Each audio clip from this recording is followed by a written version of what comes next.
Uh, oh yeah, I remember now what it was. It's about stopping the treadmill. You know, one of the things I've noticed is that if you really want to make a change in something, if you want to, or make it big, be successful, really successful at something.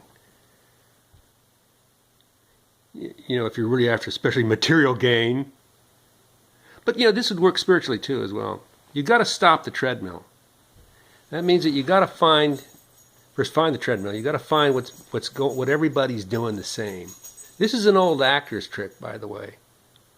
Stopping the treadmill. Maybe they call for open auditions, and they got maybe 100 people that are going to show up for the audition, right? For some soda pop commercial or something like that, or maybe they want to sell used cars, whatever. And they want to make a commercial, and they need some actors, so they have an open call. And you see 100 people in a day. 100 people in a day. And so, like, who do we choose? Well, I like that girl, I thought the guy was kind of nice. So you get this idea of who you need, and then you go, well, maybe that's not who we need. Maybe that's not the guy. Well, what do you mean the guy? I thought we were going to use a gal. Oh. So, it's a huge problem to direct these things and produce these things, for directors and producers. So they got to you got to give them an emotional, preferably emotional, visual kind of a hook. You got to hook them in because they got to choose somebody, and after a while it's like, oh fuck, I don't know who I'm gonna, just anybody, just choose anybody, throw a dart at the wall. Well, how about that guy? When he came in, he dropped all his resumes on the floor. Remember that guy? Yeah, he's covered the floor with all his resumes. Oh yeah, I remember him. Yeah, I know who you're talking about. Yeah, he was pretty good. Well, how about that girl that came in and opened her umbrella in everybody's face and got rain on people sitting in the front row? I mean, what about her? Yeah, I remember her too, So they remember people that do something unusual that make them stop. And it doesn't mean much of, it could be anything. Just to make people go, what did he say? What did he just, what happened? What did he say? You got to get their attention, right? That's the first rule of marketing. Get their attention, then build desire. Da da da da da da da da. Give them some da da da da. Or a George Ezra song. How about that George Ezra? He's amazing. He's George Ezra with his Budapest. It's pronounced Budapest, not Budapest. Jesus Christ. And his other one, Blame It On Me. Brilliant stuff. This kid's got counterpoint, and he's a child prodigy. He sounds like he's about 34, though. He's only about 21. Anyway, see, that's an example of stopping the treadmill. Good old little Georgie stopped the treadmill. Everybody just came to a screeching halt.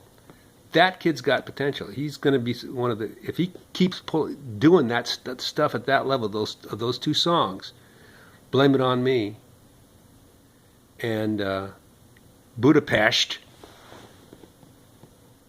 then he could turn out to be one of the, like the Paul McCartney of his generation. You know what I mean?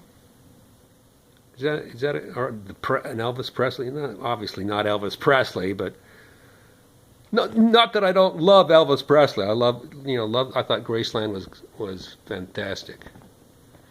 I loved Elvis almost as much as I love Uri Geller. Anyway, so you got to stop the treadmill. And so in order to really challenge science as a paradigm, the only way that science can change, and science has to change because science is usually, if not always, wrong about its basic precepts of things like physics. There's no standard model of physics, not anymore. Not anymore. Not since Josephson came on the scene. Then came Josephson, Brian Josephson.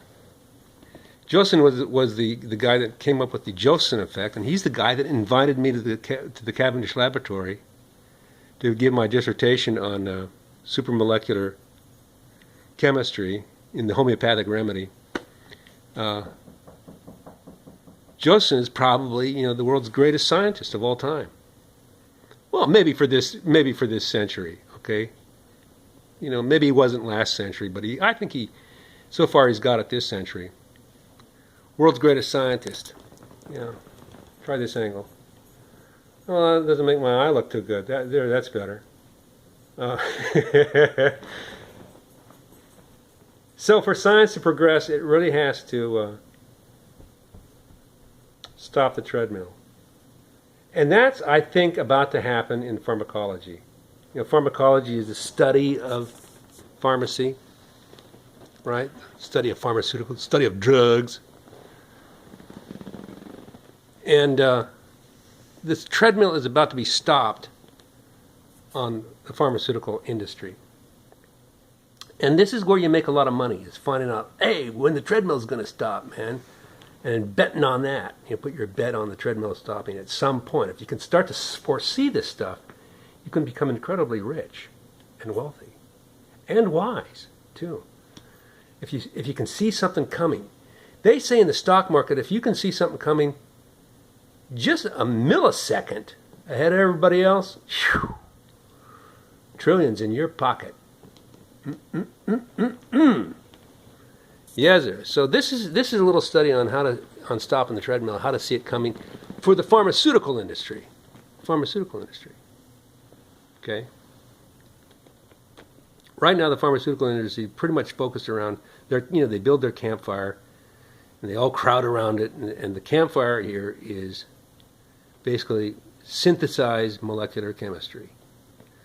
And go, well, what does he mean by molecular chemistry? I thought, isn't all chemistry molecular? No, it's not. Actually, there's electrochemistry, which is the study of the action of ionized materials. And what people haven't really copped to, in general, this is general medicine, but the public kind of drives it anyway. If there's enough people crying about it, they have to follow. In a democracy, they have to follow. Even in a capitalized democracy, especially in a capitalized democracy, the cattle have to follow. I mean, not the cattle, the ranch hands. The ranch hands have to follow. So